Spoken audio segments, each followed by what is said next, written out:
روزگار منداک نوشته چرخ استای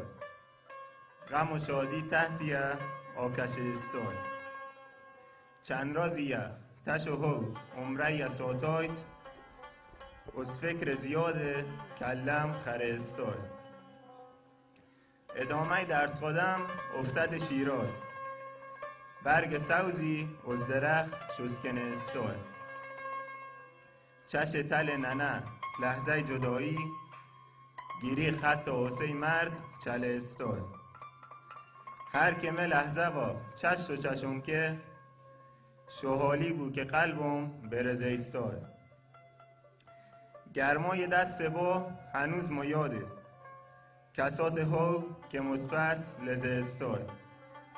خونه مجردی سختیش فراوون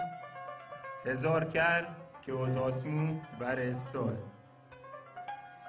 پاکن خونه لک و جاره مدست با برن جمرو چه دای قاتیل تو که استای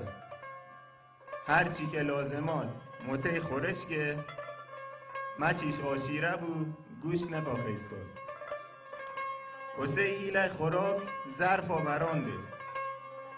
سات و سیله کساتی اشکه استای هنوز یک قاشقی بیشتم نششته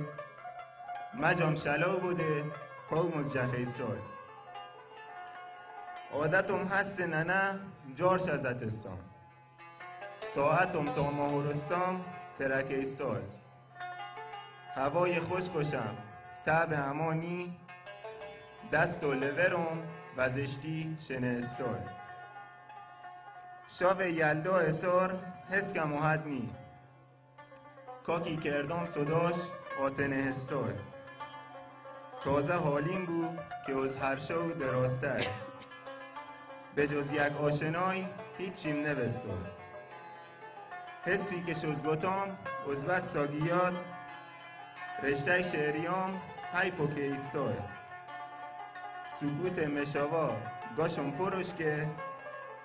اندا که هیلی آپنه استای تک مسیرا که پیادم ایچام هرچی سختیه مزر پا چلک ایستای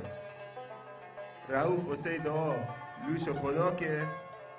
همه کایا مجدلو آبول استای مرسی